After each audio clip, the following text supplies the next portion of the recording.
Hey there, internet friends. Welcome to another episode of That D Plus Show. Class is in session for the only show from that nerdy site that lets you know what kind of quality to expect right from the name. I'm your host, Trevor Starkey, and each week we dive into a different Disney Plus offering and discuss its history, how it holds up today, and our general impressions. If you like the show, we would love it if you like, subscribe, rate, review, share the podcast with your friends, all that fun stuff. Joining me as always, Cameron Abbott. How you doing, Cameron? Hey, what's going on, everybody? What's going on is today we are talking all about the first half of Season 2 of Andor. We're going to be talking basically episodes 1 through 6 of season 2, parts 1 and 2, basically both of the batches that have released thus far as of this episode going out. We didn't know if we were going to be able to squeeze in the time to check out the second batch episodes, but I burned through them all Tuesday night, and Cameron finished them up last night. So, yep, we are all good to go. We're going to be talking about the episodes 1 year later, Sagrona Tima and Harvest, and then we'll also talk about part 2, Ever Been to Gorman, I Have Friends Everywhere, and What a Festive Evening.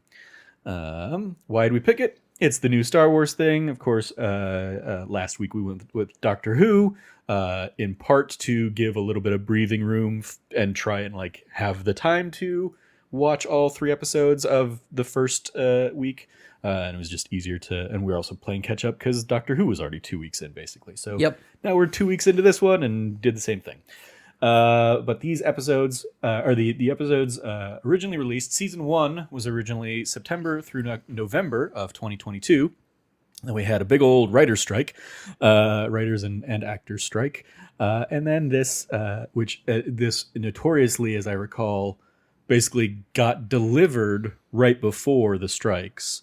So they could start shooting with the actors until the actors struck a few months later. Yeah. Basically, the writer's strike happened and then the actors' strike happened. And actually, this might not even been impacted by the writer or the actors' strike because it was a UK production. Oh, that's right. It was a UK production, so they were able to do it. Yeah, basically, I think they were working on a different contract. Yep. But still, obviously, took a little while to complete. As we get here to season 2 dropping between April 22nd and May 13th, 2025. These episodes, these 6 so far, have a runtime between 47 minutes for the shortest and 58 minutes for the longest. So we're getting a nice chunky 2.5 hour-ish movie each week here featuring Cassian and friends. In the Star Wars TV timeline of things, we had, if you go all the way back to May 27th of 2022, May through June of that year, Obi-Wan Kenobi had dropped. Then we had the first season of Andor, September through November of 2022. Mandalorian Season 3 was March and April of 2023. Then we had Ahsoka Season 1, August through October of 2023. Then we had The Acolyte in June of last year, and Skeleton Crew, basically end of last year through beginning of this year. Now we have Andor Season 2, and the next slated show on the docket, live action-wise, being Season 2 of the Ahsoka series, which I feel like I saw Rosario Dawson basically post a silhouette, basically her shadow with the horns and tail, ear or head tails or whatever they're called. Basically, she posted a silhouette to say, hey, we're shooting. So there you go. Our roll call here, we have one director across the first 6 episodes here. We'll change up and we'll get a couple extra directors for the next couple stories. But Ariel Kleinman did these first 2 arcs with a variety of directing credits going back to 2007. The most notable item I saw was they'd done an episode of Yellow Jackets. Shout out to my friend Cheese, who loves that show. And your friend Cheese? Rachel Cheeseman. Gotcha. She goes by Cheese. Cool. Yeah. And then the writers, being, of course, Tony Gilroy as the showrunner, who also wrote episodes 1 through 3, having worked on stuff like Armageddon, the Bourne films, and Rogue One. Bo Williman wrote episodes 4 through 6, and also had written on the first season of the show. He's also the creator of House of Cards, and had written for Mary Queen of Scots. And then we have a couple other writers coming up for the back half of the season, but we'll talk about them in a couple weeks' time. And then we got a big old cast of characters here. We got a big old ensemble. A lot of these people we talked about when we did like our Andor season 1 wrap up, back in 2022. But of course, we have Diego Luna as Cassian Andor, having been in stuff like Y Tu Mama Tambien, Milk, Rogue One, and Narcos Mexico. Adria Arjona as Bix, kind of elevated a little bit this season thus far. She's been in True Detective, Six Underground, Morbius, and the recent Father of the Bride stuff. Kyle Soller as Cyril Karn was in Anna Karenina, Yumi in the Apocalypse, Marrowbone, and The Titan. Denise Goh is Daedra Miro here, best known as maybe Yennefer from The Witcher 3, and she was also in the film The Kid Who Would Be King. I saw a little clip making the rounds because Ben Mendelsohn, who we'll talk about in a bit, has joined the cast this season and was doing some of the press with Denise. And there's a moment in one of the clips that was basically him, because he's a gamer, blown away by the fact that she's in The Witcher. He's like, "You're in The Witcher?" He's like, "Yeah, I'm Yennefer." And somebody on the interviewer's like, "So how's The Witcher 4 going?" She's like, "I have no idea. I don't know if I'm involved in that game or not." And it's like, you can't tell, because she basically spins it as like, "I don't know video game stuff. I don't know what's going on." So she gets called in to go to a booth and she records voice exactly. lines. That's her job. She didn't know who Yennefer was, what the importance of Yennefer was, until she talks about working on projects like Andor, and gamer guys coming up to her and being like, "Oh my god, I just learned that you're Yennefer." And so that's when she started to realize that this Witcher thing had some legs to it. So I thought that was funny. Stellan Skarsgård, of course, as Luthen Rael, having been in many projects like Good Will Hunting, the Pirates films, Mamma Mia, Thor, and Dune. Genevieve O'Reilly as Mon Mothma, which she has been since Revenge of the Sith in deleted scene stuff. She's also Moira in Overwatch, if that's even still a thing. It is still a thing. Yeah. Faye Marseille here as Vel. Was previously the waif in Game of Thrones. She's also in the Doctor Who episode Last Christmas. Anton Lesser as Major Partagaz, also in Pirates of the Caribbean on Stranger Tides, and Game of Thrones, and The Crown. Elizabeth Dolau as Clea, aka Luthen's assistant. This was largely, I don't know if she's done stuff since, because I didn't update a lot of these people that we talked about last time, but back in the first season, this was almost her debut. She'd been in like a couple other episodes of stuff. New to this touting is Muhammad Ben Amor, who plays, I wrote him down as Andor, but that's very much the wrong thing, Wilman. That's the character he plays here. So the guy who's training the fuel tech people in the second arc. He's previously been in, or the only other credit he had was, it looks like a Mariah Carey documentary or something. It's Mariah, the Diva, the Demons, the Drama. Okay. Robert Ems as Supervisor Lonnie Young. Was previously in Warhorse and Chernobyl and His Dark Materials, as well as Sherwood, a recent retelling of the Robin Hood stuff.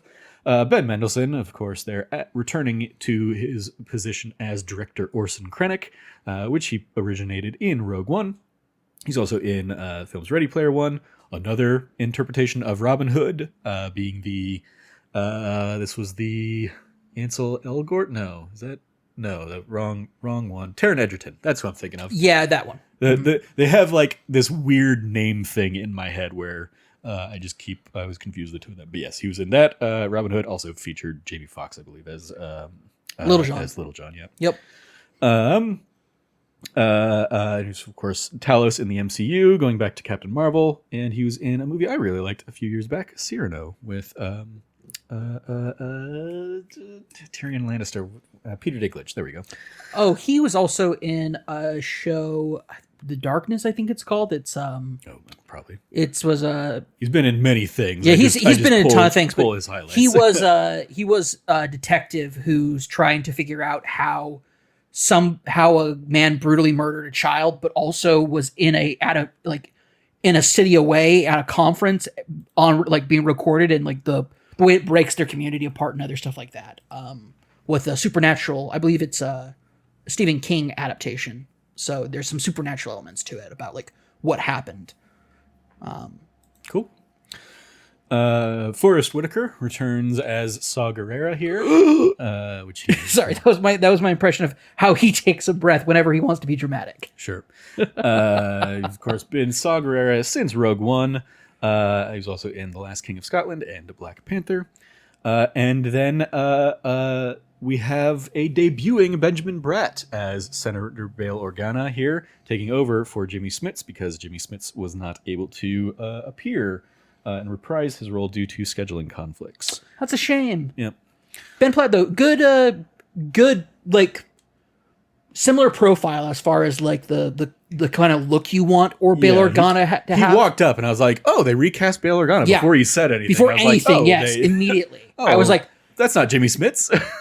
but I can But tell. I had been wondering, like, Yeah. in the first couple of I was like, well, we're getting closer to the rebellion. Are we going to get a Jimmy Smits Bail Organa appearance? That feels like we got to. So I appreciate that. Well, we don't get Jimmy Smits. We do get the character returning here in just a little pop up. I imagine that was and a great actor to, even if for a small, maybe he'll be in the next 3 episodes. I imagine he's introduced here to help like ease him in. Sure. Because like if it was just this, I'm sure they could have found a way to get Jimmy Smits to come and do that scene. Yeah. Or they could go to him to do that scene. So I got to imagine that, when we get to the next couple arcs, we're probably going to get a little bit more Bail Organa involvement as the rebellion starts to take a little bit more shape. Yeah. Ben Platt, incredible actor. Ben Bratt. Sorry, what did I? I think you were saying Platt. Oh, it's Pratt, right? Bratt. Bratt. Why did I think it was a P instead of anyway? You're great actor. Well, you're convinced. You're confusing Ben Platt, who is an actor. He was in Dear Evan Hansen. Yeah, no. I But don't care for him. I think Do you not then care went for to him. Chris Pratt and just Now- couldn't land on Benjamin Bratt. Bratt, yeah. He is ever since Law and Order back in the day. I've loved him as an actor. So, for people who don't know, Law and I Order. always think of him in the Little Miss Congeniality. Yeah. Oh That's- my that's gosh, the he's movie I so think good in of. And it. he was Well, also- Miss Congeniality is such a great film. Yeah. And he was also in yeah. the first Doctor Strange movie too. Yes, he was. He's the one who helps Doctor Strange figure out like where to go. Yep. And then gets attacked by Mordo at the end. Yep. in Something that never is post-credits brought up again. Exactly. I've loved him. For people who don't know, the favorite television show for about 8 to 10 years for Cameron Abbott, from the ages of 11 to basically 19, was Law and Order. Never missed an episode every Wednesday night. Dun dun. It was the one show I convinced my parents to let me stay up for because my bedtime when I was 11 was around 8 o'clock, and Law and Order started at 8. And so it was the Wednesday night was the one night I was able, or I think it was 9, and then I was able to stay up to 10 to watch Law and Order because my parents knew I loved it so much. Do you want to? I just pulled up his IMDb. In just the base Law and Order show, do you want to take a guess at how many episodes he's in? Oh, how many episodes? Shoot, Law and Order was 26 episodes a season, I think, and I think usually 23. 23. kind of the He was standard. there for. I want to say he was there for maybe 4 or 5 seasons. So we're probably looking around 100, maybe 120. Which one? Which do you want to go with? 100 or 120? 120. I'm gonna go with that. 95 episodes. Oh shoot, should have gone with 100. Credited though, from 1995 all the way through 2009. So it was a wide ranging era, and I think part of that is because he came back for an appearance in season 20. That would be it. Yeah. Yeah. He was. He's season 6, 7, 8, and 9, and then one episode in 2000. Yeah, so 4 season seasons. 20. He was the first. So there was the initial season of Law and Order.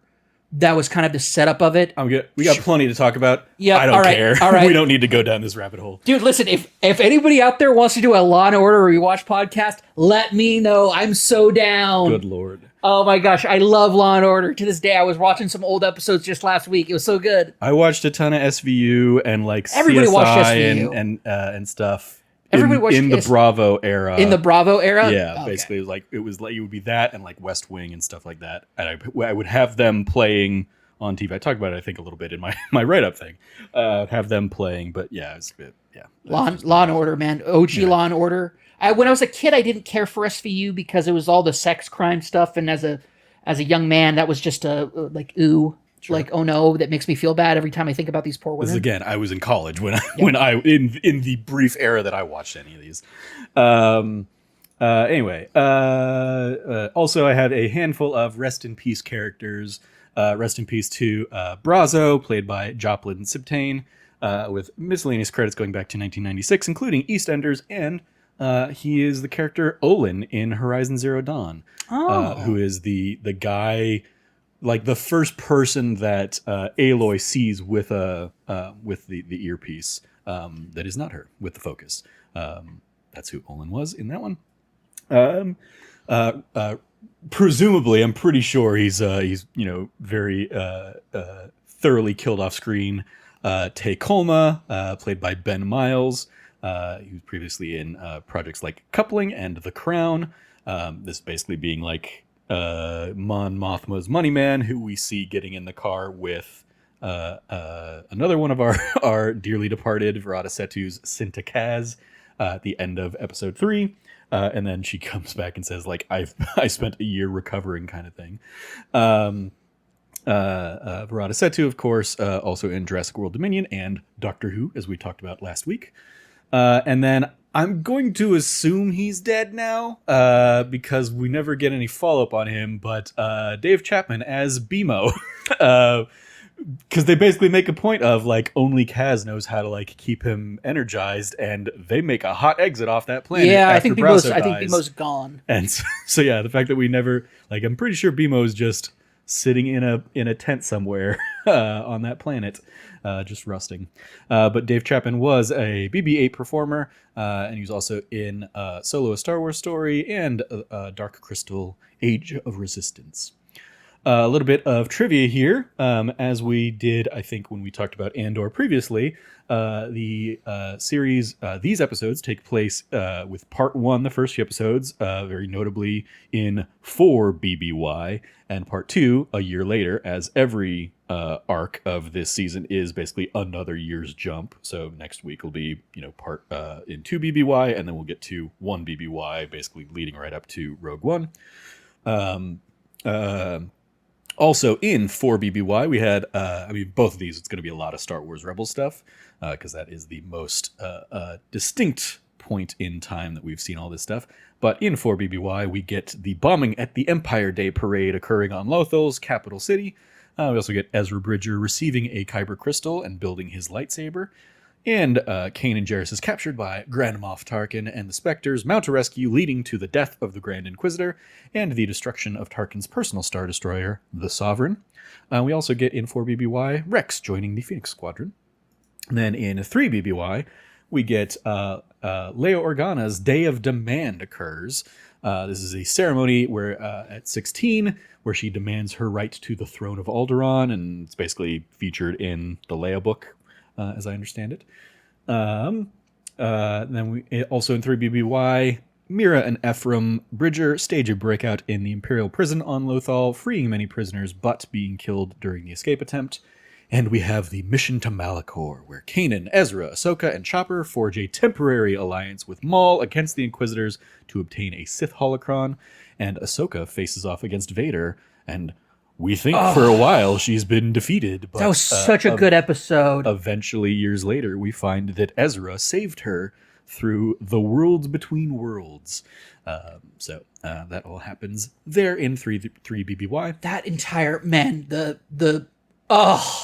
that's such a heart-wrenching fight. Mm-hmm. Man, I love that episode. Yeah. A little bit more trivia here from Part 1, the first 3 episodes. We have the experimental ship that Cassian steals is a TIE Avenger. First seen in the TIE Fighter flight sim game from the 90s. Featured in my write-up. Mm-hmm. So yeah, I thought that was really cool. And also, we get the fun reveal at the end of that first arc that the planet Cassian kind of gets stranded on in this like little rebel fight is Yavin 4. As we see the iconic temples when Cassian flies away. Fun note, actually, what happens to these soldiers about like them turning on each other and stuff like that happens in a now Legends book about the first Jedi Academy that Luke tries to put together. Granted, this is the Jedi Academy where they're all like roughly close to Luke's age. Like, there's no children really here in this academy at this point. They're a little bit younger than Luke. But that was a bygone age of tales of scum and villainy and adventure across the stars that are now only legend. Sure. Then the last little bit for part one we have is we get introduced in live action to a character, Erskine Simaj, who is Mon Mothma's aide. We're introduced to him talking to Luthen about like where he grew up, and that was a character introduced in Star Wars Rebels. So making his live action debut as one of Mon Mothma's aides in the handful of episodes we would see of her. In part two, we have the Gorman massacre being pulled from Legends continuity and restored to canon here with the tale of Tarkin basically just landing on a whole bunch of civilians like a dick. In full Tiananmen Square kind of allegory. Then we have of course, the guards at Cyril's office watching their pod racing. And the base that Saw's rebel fighters are at is Dakar, which will later be featured in The Force Awakens. And I noticed it immediately because it's one of like the planets you can kind of run around on in the Lego Star Wars The Skywalker Saga. Oh, cool. Game. I did not know that. So you can basically like run around that planet and there's a whole bunch of collectibles and stuff you can find. The game had a ton of like little hub worlds like that. So yeah, I remember like those trenches and kind of the little hangar bays and stuff like that being like, oh, hey, it's that place. So yeah. And then also just for video viewers, I've got my little Lego Cassian Andor set here in the background behind me. Oh, that ship is no longer in commission. Yeah, the ship no longer in commission.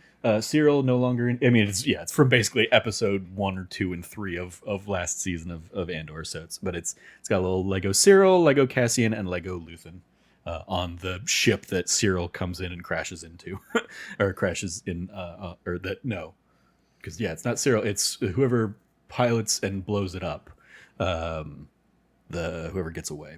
Yeah, I forget who Andor's buddies were in that initial escape attempt kind of thing. Anyway, or maybe it was Brasso and he just kind of sets it to go off and it's like hooked to something. No, that's what it is. Brasso hooked it to something. Yes, and one of Cyril's people was trying to flee, gets into the thing and it gets caught because it's anchored down and crashes in. That's what it was. Yeah. Clearly did not go back and rewatch Andor season 1 prior to all this. But yeah, so that's what I got. So part 1, kind of the first few episodes here. What'd you think, Cameron? Good to be back in Andor land? I mean, yeah, it's a different tone than we were the last time we were watching Andor, as far as like the real world political tone. Sure. This one is, I think the fascist overtones are hitting pretty hard. But I think that and this is a point where Cassian is deeply in. I think it sets him up of, he is 100% one of the Axis's, that's of course the Imperial code name they've given to Luthen. Yeah. Because he's at the axis of all these rebel movements. We see what kind of the emotional and mental cost being the spy takes on him in these 3 episodes. We see what happens when a plan goes awry and he's literally having to deal with, and we kind of see like, oh, the rebel alliance that we know about even in Rogue One isn't here yet. These are, we're on Yavin 4 where they will eventually be, that, leads off to the events of Rogue One, but here is, Cassian dealing with quote unquote rebels. Yeah.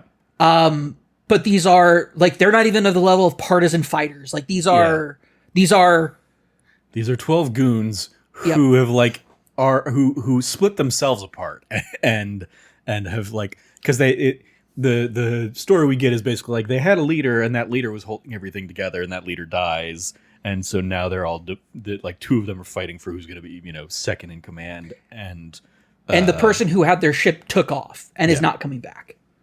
Although one of the people who's competing to be a leader is like, that's my brother, he's coming back, and it's like, okay, man. It really is just a look at, the rebels are so disconnected.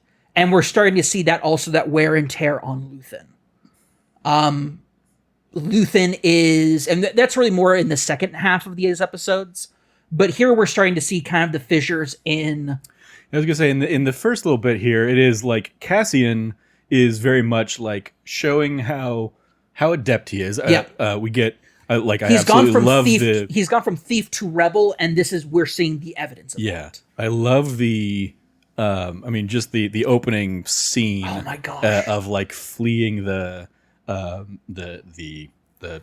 TIE factory, having no idea how to fly this thing. It is not what they trained him on, kind of thing, or whatever. But also he gives the great, that great inspirational speech to, basically he is now giving the recruitment speech to the people that are in this with him, kind of thing. Like, what is he saying? Like, you've already done the bravest thing you could possibly do. You've taken that first step. He's bought it. He was Cassian Andor in episode 1 or 2 of Andor season 1 was a thief and I'm just doing this so I can get money, sort of thing. At the end of season 1, we see that he has chosen to take that next step into becoming a rebel. We are now saying he is truly part of the cause. Like, his heart is with the cause. Or at least his soul is, rather, I guess is a better way to put it. His heart's with Bix, but his soul belongs to the cause. Yeah. And it's to see him adapt on the fly, and where before we just would have seen Cassian just like, cool, it's not working, I'm bouncing, I'm walking away. Mm-hmm. We now see that he is dedicated to his mission, which is stealing this TIE advanced fighter and making it work. But we're also seeing he's become a pilot of a sort. Because even though has no idea how this thing runs, figures it out, leads TIE fighters on a chase, and outwits them. My favorite shot in that opening bit is the rocket trooper there, like, firing up, and we cut back to Cassian pushing a button, and then we cut to just a hole in the wall. Yep. Absolutely love it. Just a great little comedic beat. And then, basically the exterior shot of him blowing his own kind of hole to get out of there. It was very fun seeing somebody who played the TIE Fighter game and probably flew around in, that version of this ship, seeing the kinds of hits it could take. Like, we see TIE Fighters get destroyed in the trench run kind of thing, and basically they have no shields or anything like that. This has shields. It can take a few dings against cliff faces and stuff like that.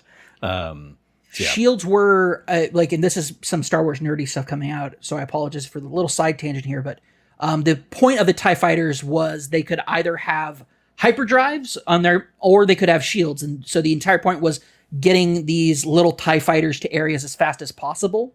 But also how cheap they were to make, and because they had to be mass produced on a mass scale to enforce the Imperial will at that point. Yeah. We see kind of proto-TIE fighters, or rather, I would say they're more proto-TIE advanced, which were the Republic starfighters in Revenge of the Sith. We see the kind of early we will later see this type of fighter become the TIE fighter, and then we would see them then regress back to closer to that original design with the TIE Advanced and the TIE Bomber. All very, very... also the TIE Interceptor as well. Calling it out, specifically, this is the TIE Avenger. TIE Avenger, yes. Yeah. Sorry, this is... I freaking love Star Wars so much, but I also am a massive... I'm not to the point of this is the serial code, it's an MS-13... Sorry, I shouldn't have said that one. It's a T-2732...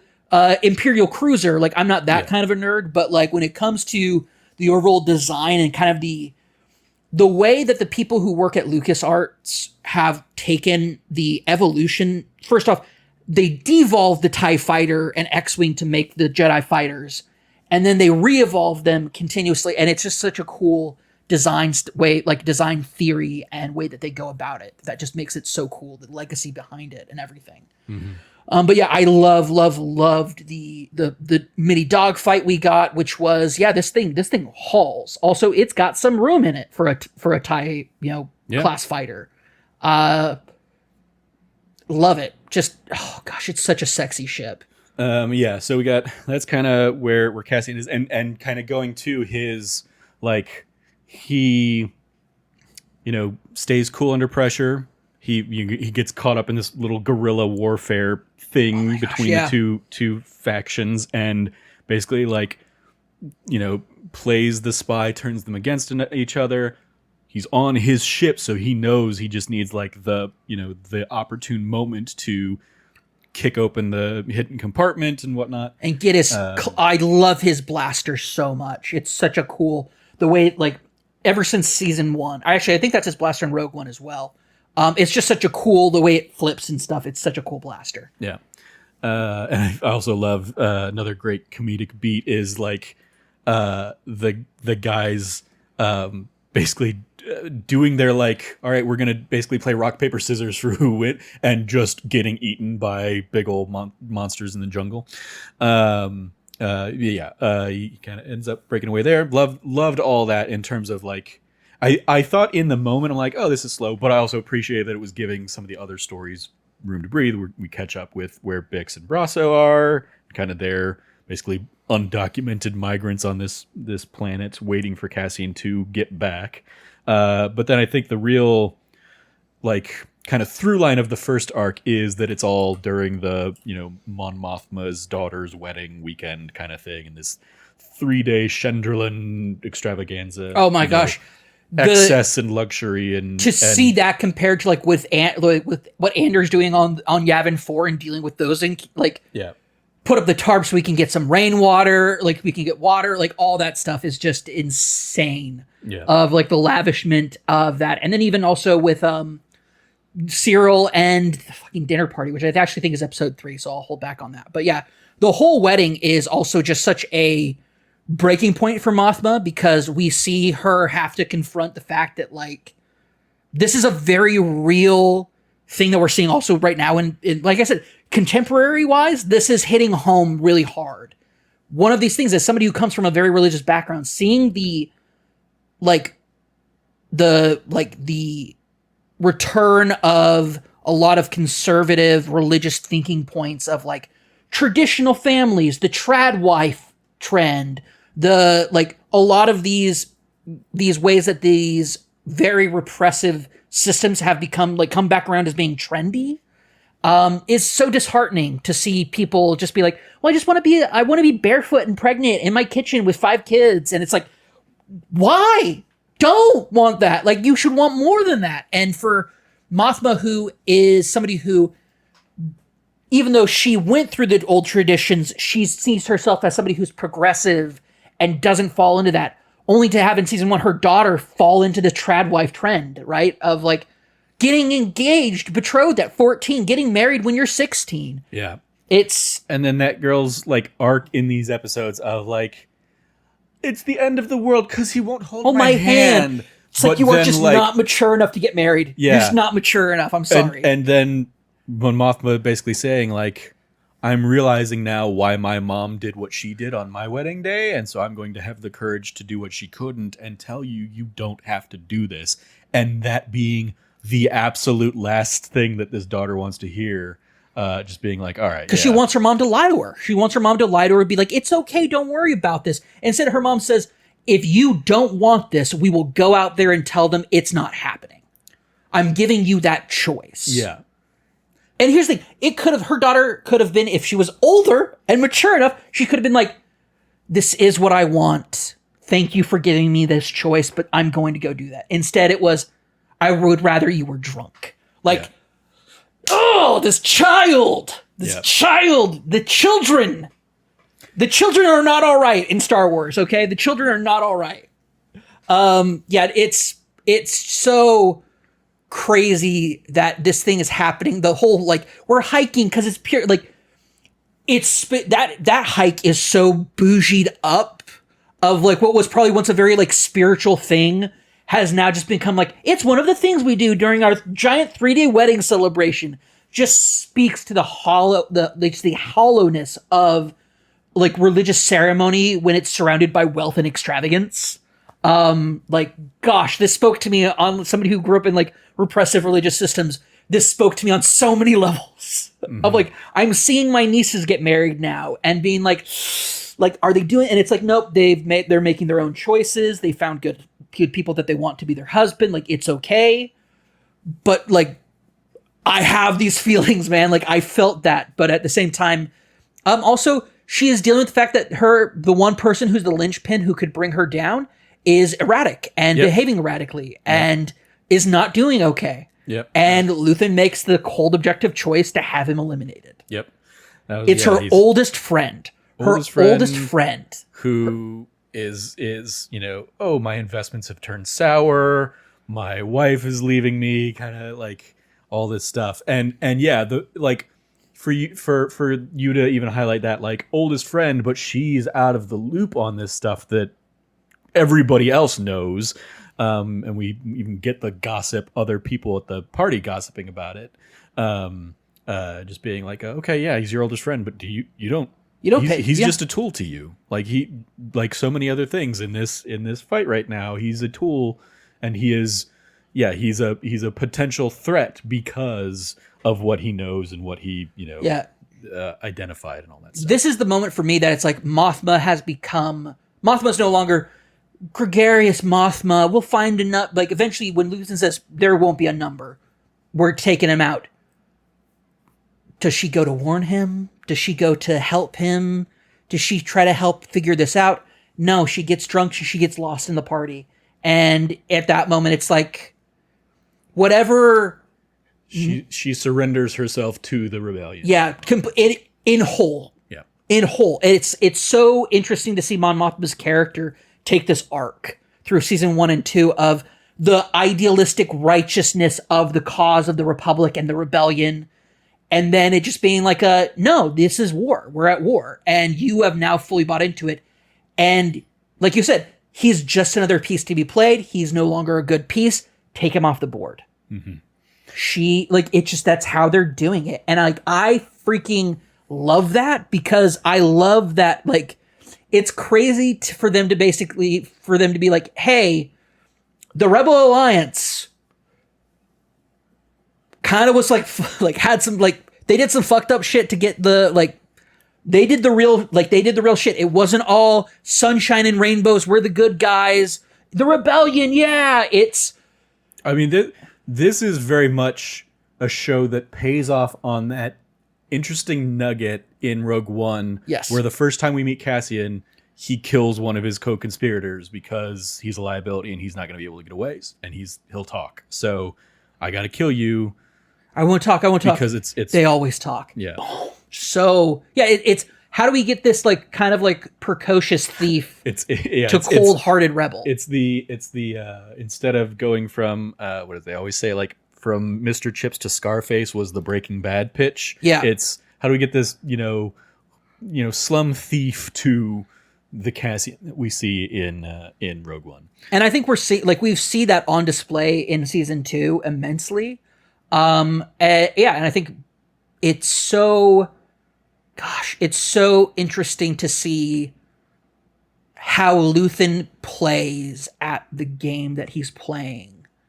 But we also, we'll talk about it a little bit in part 2.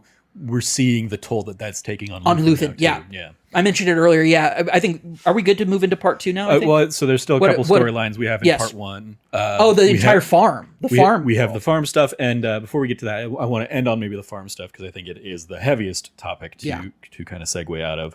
But on the flip side, we have Daedra and Cyril. Continuing their relationship from the end of season 1. They're together. Their creepy Daedra fascist romance. Yeah, exactly. The very uptight, buttoned up kind of thing.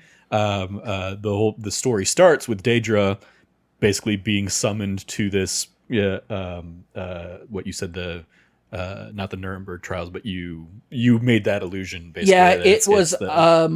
Give me 1 second. It's whatever the war council, like Hitler's war council thing in Germany was, kind of thing. It was, Kenneth Branagh's in it, so I'm just pulling up his Wikipedia real quick to just take a look at that. Kenneth Branagh's been in a lot of stuff. So. Yeah, but this is recent. This was a recent film he was in. So. Okay. I don't know why I did that, since there's going to be an entire page dedicated to his filmography because he's been in so much. I mean, sure. I go to IMDb if I'm looking for film stuff, but But yeah, while you're pulling that up, yeah, Daedra being there, her getting this little moment, like the different facets we see of the Empire in that. We get like the, propaganda arm, the guys out there being like, you ever think about how Gormans are so uppity? That's us. We did that. We implanted that idea in your head. And all that stuff, playing the propaganda side. And then Krennic basically being like, I know you're the one that's smart here, and you're not speaking up. So I'm going to ask you, I'm going to kind of make you tell me what you're thinking because I know you have the best answer. So tell me what your thing is. And her response basically being like, you need to be controlling the rebels because you need the rebels to make the predictable mistakes. And basically like planting that idea of what we will see in part 2 of kind of leading us, a person out there to be the bait for a rebel, uprising, because if you can control the rebels, then you can squash the rebels and you can control the message around the rebels, and then you can take over this, planet for the resources that we're seeing. And yeah, it's very fascinating seeing that on the heels of today, or seeing today, I guess, on the heels of this, seeing this like, oh, Ukraine has signed a rare minerals deal with the U.S. Yep. Because that's the only way Trump's going to give them any kind of support. And even there, it's like, I don't expect that to hold. So anyway, but yeah, and then that culminates with the reunion of the two of them, and basically them being like, all right, we gotta do it. And it's because Cyril's mother is coming over for dinner. Yep. That entire thing where, also I love how he's introducing, just in that desk over, as somebody who's a professional analyst, Cyril's analyst like bureau work has always just been like I hear them talk about it and I know to the regular audience it's the most boring nonsense in the world. But for me, who works in financial compliance as an analyst, that shit was interesting. It's not. It's not interesting. You just relate to it. Sorry, I guess that's the best way to put it. Is like, yeah, no, I relate to that. It is intentionally not an interesting thing that he does, and he spent months uncovering this mystery or whatever. And he's trying to tell it in like the most romantic story, the story version of it. Sorry, like, by the way, this could be you. Yeah, it's true. That is one of those things. By the way, it's called the Wannsee conference, was the conference that took place where they put together the entire plan of the death camps for the Holocaust. Very much what that meeting felt like for me, as somebody who recently saw clips from the movie that Kenneth Branagh is in, where they are basically very candid about what they're in, like, how do we get rid of all these Jews that we've rounded up all these Jews? How do we get rid of them? That kind of and like you mentioned, the propaganda is so like, we told you, we made you think that they're uppity. Now we just got to keep thinking, haven't you ever thought that this and that, and like, as somebody who also worked in marketing, like this Andor is hitting so many levels for me. Yeah, I mean, it's the, like, I mean, my entire life, all of the media pointed that like Israel are the good guys and Palestine are the bad guys, and it's like no, nope, that's clearly not the case. Yep. Free Palestine, absolutely. Fuck Netanyahu. Yep, and the genocide. 100%. Yeah, no. When we talk about that, it's the propaganda. It's that whole thing, and it's just, there's so much about it that I love. But I remember starkly when I was explaining to my sister, my oldest sister, when I was explaining to her like why I was like when I was studying digital audiences and media analysis, but specifically the digital audiences portions, I talked to her about how like profiling and how digital marketing works, but I talked about like the science behind it, and like how not even algorithms, how nobody's a unique person, and I described all these things, and you can do all this stuff with the data and everything. And my sister just looked at me and she said, "That sounds evil." And it's like, I was like, also fuck capitalism. Yeah, yes. True, 100%. Yeah. But this was also, I wasn't at that point yet in my personal journey through capitalism. Yeah. No, that was a realization. That was a needle drop moment for you of like, am I the bad guy? Well, then after that conversation, fast forward a couple months, and like all of a sudden, or fast forward a couple weeks, I have a unit on ethics. And I was like, oh, that's cool. We have a unit on ethics. I already took an ethics course, but that's cool. We have a unit on ethics. Every single one of my digital audience, like audience study classes, all had ethics portions to them. They all had at minimum one ethics unit. And the entire point was, do not use this for evil. Yeah. Do not use this to abuse systems. Or the point of it is, see, we tell them not to use it for evil. We don't really care what they do. This isn't business school where they be I took classes on Enron. That doesn't mean people coming out of WP Carey School aren't absolutely fucking over the other Fortune 500 companies and stuff like that. Sure. Yeah. I mean, ours was a bit more of the ethical. Also, at this time, Facebook was getting busted because of their unethical use of data at the time of like letting realtors totally skirt like anti-discrimination laws and other stuff like that. Sure. So yeah, that entire thing was that aspect of it. But anyway, back to round two, this whole thing. Yeah, Cyril and Deidre, right? Yeah. Yeah. Deidre. Their whole dinner, like, first off, this is the only time I've ever felt like, oh my gosh, I like this for them. And it's because the common enemy is Cyril's mother, who is the worst human being. In a world with Nazi allegories, the worst is the overbearing mother. She's also racist and like everything else. She's the worst. She's everybody's worst. She's the epitome of every bad parent that you could have in Star Wars. She is the problematic relative at every Thanksgiving dinner. Yep. Yeah. Yep. Man, it's I'm so glad I have such great supportive parents.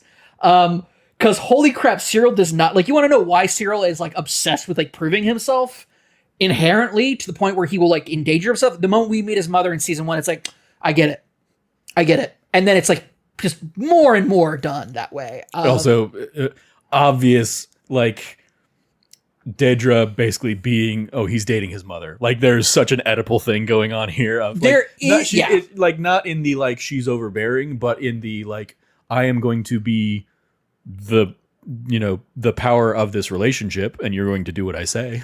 Well, I think what's interesting is we see that in part 2 of like turn the light off. Do I have to turn the light off? Yeah. For me, I think it's less that he's in a relationship with somebody who's like the like carbon copy of his mother, that kind of expectation with that Oedipal complex, so much as he's looking for somebody who's willing to control him and willing to dominate him. Yeah. But maybe doesn't make him feel like shit all the time. He's like, if I could just meet somebody who does all the things that I want from a mommy figure, from a Dami mommy, but without like the horrible emotional treatment. And like Deidre to her credit says, when Cyril leaves, says, she goes, I'm setting some boundaries. Mm-hmm. I will make sure he calls you once a week. But you will stop being the biggest stress in both of our lives. It's for her, it's like very selfish as well. It's like, you're stressing him out, which is stressing me out. And very much of just like, I'm his dominant person in his life now. You're not needed. And then immediately after, she's as pleasant as can be. Yeah. And it's like, there you go. That's that ISB officer attitude right there. And then we get a fun twist when we then see them in part 2 a year later. But yeah, we'll get to that. Yeah, we'll get to that. But yeah, I will say their relationship, I was like, after that encounter, I was like, oh my gosh, I think I like this. And then I remembered, oh no, they're terrible. They're terrible people. Yeah, you were like, are they really going to try and tell us that the most functional relationship here is between the Nazis? No, they're not. No, no. Because even there... a little bit, but no. We'll get in part 2. No, even there, Deidre is just fully using Cyril. Oh, 100%. Yeah. Somebody like Deidre doesn't know how not to use people. That's why she works for ISB. Sure. Yeah. Everything is an advantage. Everything is an asset. Everything is a play to be made. I do love, again, it'll be a part 2 thing, but I love him being like, does it ruin it if I say this is the greatest day of my life? Like, oh, Cyril, you fucking loser. You are such a sad sack. You, like, as somebody who is a sad sack in real life, thank God I'm not that much of a sad sack. Holy shit. Yeah. But then, yeah, the other thread that we have here, we touched on earlier, is Bix and Brasso and Willman and BMO basically being immigrant farmers, man. Immigrant farmers, immigrant repairmen, like doing the work that needs to get done, but the Empires come to this planet for an audit, and they're this hitting with all of the disappearings of people / kidnapping / unconstitutional fuckery that Trump's administration continues to do. This was written and done like years ago. Yeah, exactly. We didn't know this was happening. They didn't know this was going to happen, but it's fucking happening. And the fact that it's happening here is just like, they're like, history rhymes and so does fiction, you know? Yeah. And the sleazy, the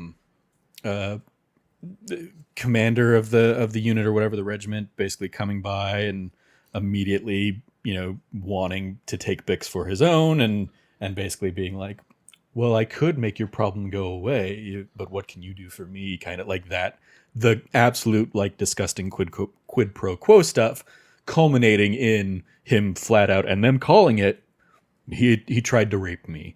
And Bix thankfully fights for her life.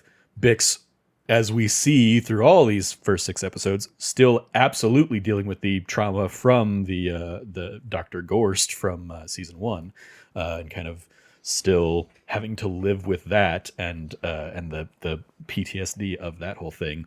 Yeah, I like that she's getting these victories over these people, even if it means that like she's still having to like experience and re-experience over and over again all that trauma stuff. Yeah, I think here's the thing. I don't like that there was sexual assault in Star Wars. That being said, it's not realistic to believe that there's no sexual assault. Yeah. For SA not to exist in Star Wars. It's unreasonable.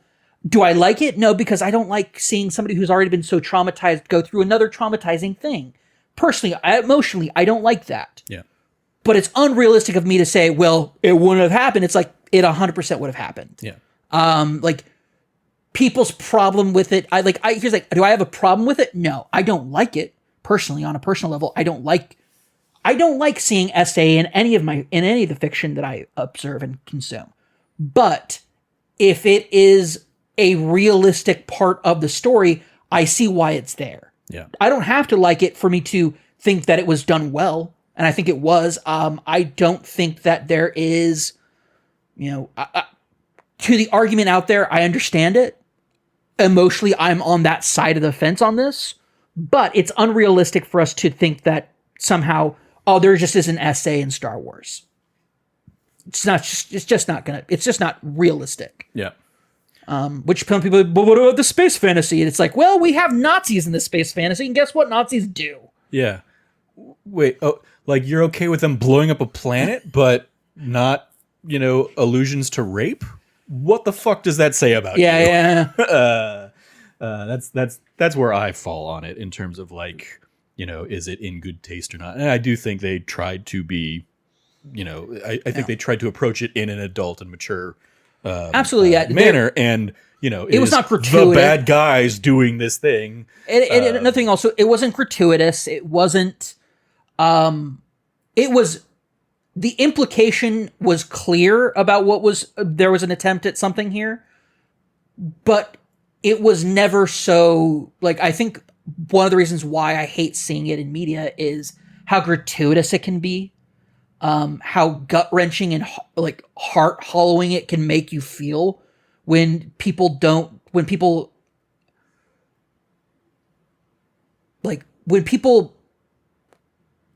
it's, even if they treat it like it's still a tragedy that's a horrible thing happening, there's a gratuitous and like the word gratification isn't the right word here, but the way that they frame it is often, I mean, by its very nature, it is part of a show, so there is a sensationalized. I think that's what I'm looking for. The sensationalizing of these moments in media often gets very gratuitous and too much. I don't think it was done that way here. I think it was done very I don't like the word tastefully either. But it's done in a way that does not compromise the impact of what is going on in the scene, but at the same way, it does not in any way keep your focus on what's happening. Your focus is on the characters and what's like going on around them instead of the act itself. Yeah. Another element I think I appreciate about the sequence is that's not the thing that gets them into trouble. Nope. The thing that gets them into trouble was Willman trying to say goodbye to his little, his little fling. And oh shit, I left the speeder out in front. And that lets people know that somebody's there and all, and that is the domino. And Willman ultimately like returns in a moment that helps Bix avoid being shot by the other guy who's there. But at the same time, that never would have happened if, Brosco was there. Yeah, also true.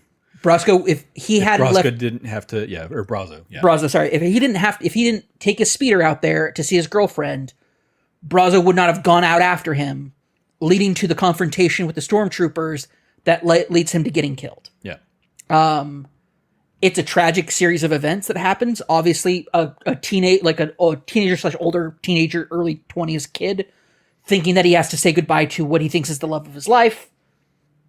There's that. But this is also what breaks the found family that got put together by the rebellious uprising on Phalanx. Ferrix.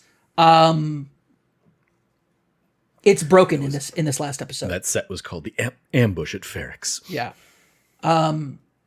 That happened. They're even though Andor wasn't there, we knew that Andor was quote unquote supposed to be there. Yeah. They stayed together.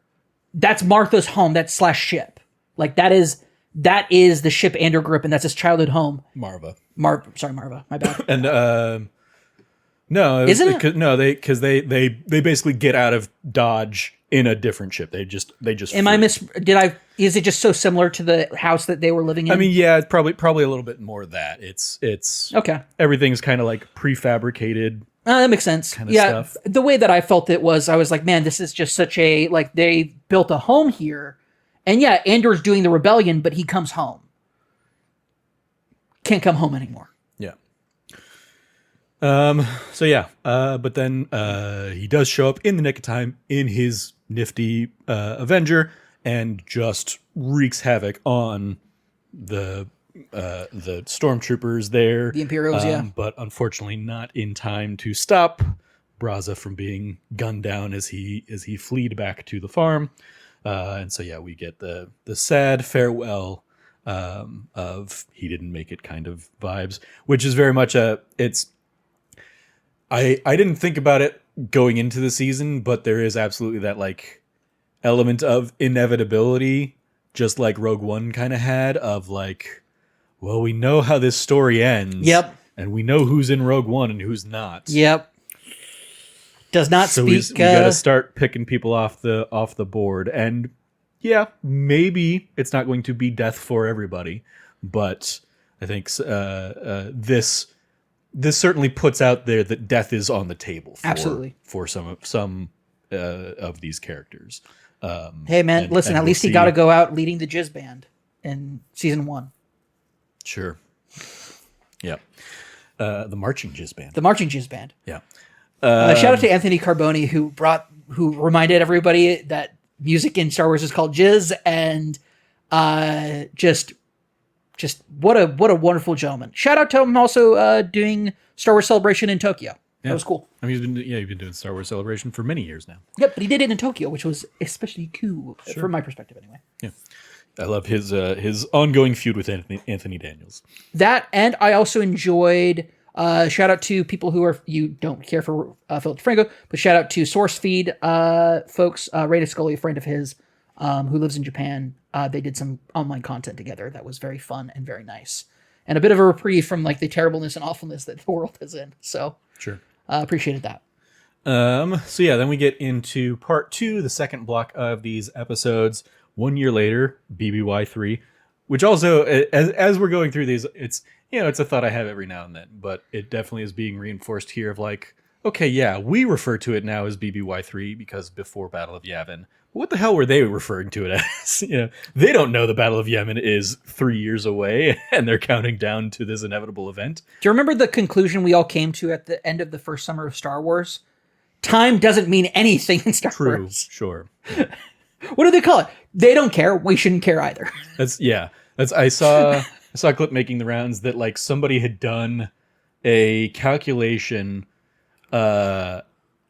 because of the locations that people travel to in Empire Strikes Back. By the end of that movie, Luke is 2 years younger, I think, than Leia, because of like how space travel and time dilation, all that stuff works. And so it's like, oh yeah, these twins are definitely not twins all these years later. Nope. Not to mention the fact that Leia, as a senator, was going all around the galaxy, which means that was happening to her constantly. So yeah, no, this is also another thing. It's like, because none of these planets are going to have the same amount of years, and there's no way a galactic calendar works at all. Yeah. So yeah. That's what they try and enforce. And hey, it's largely worked across the world with the Gregorian calendar. Most people have adopted that. Yep. Because imperialism. Yeah, indeed. Anyway, yeah, part 2. So we pick up with Cassian and Bix are hiding out there on Coruscant. In a really nice apartment. Well, it's not initially nice, but it's a snazzy spot. In a little safe house that isn't complete trash. But again, we see Bix dealing with the trauma again, and they highlight and focus the trauma of Gorst being the much more present element of it. There was so much that was done to her brain in that torture that for them to bring him back, it's like that will always that's always with her. Now we're seeing it from her perspective. Yeah. But also we get allusions to the idea that, she's also not happy with the fact that Cassian killed somebody just because he saw her face. He was a soldier. No, you killed him because he saw my face. And he's like, so what's wrong with that? Yeah. That's such a good moment of being like, yeah, you were compromised, so I handled it. Yeah. And it's like, this is the Andor that we see in Rogue One, closer to it. Yeah. Like, we obviously get that she's having trouble sleeping. Eventually we get the introduction that she's taking some like drugs to let her get some sleep. Luthen eventually kind of pops in and sees that and is like, can't rely on you. So like, I do appreciate that in the way they're talking, like, he does want her to be a successful asset to him. Yeah. And she's not helpful if she's in that state. So he does want what's best for her in that. But it is very much like, I want what's best for you because what's best for you is best for me. Like, you being at the top of your game is best for me. And yeah, best for the rebellion. Best for Cassian, which is best for me. Yeah. Yeah. All these things lead back to being best for me / best for the rebellion stuff. Because this is the thing we see with Luthen is a empty shell of a man. He is whatever he needs to be. The speech he gives in season 1 is still one of my favorite monologues in the history of Star Wars, in the history of fiction, really. It's one of my favorites. Because it really does speak to the legacy of those who know they will not be remembered and who know that it is just the complete opposite of the idea of vainglorious or just the idea of, oh, I want to be part of this movement because I want people to think that I'm amazing. You're pulling it up right now. I'm trying to quote. Luthen's quote in that season 1 is so breathtakingly like tragic, and here we're seeing it in full effect. He has no friends. He has no family. He is the axis. He is the focal point of how the rebellion speaks to each other and who gets brought in even further, who's not brought in. He is a center point of it. And we kind of get to see the fractures that it takes on a person having to do this, but also having to handle and manage these assets and these agents. Whether it's Cassian and their frustration with each other,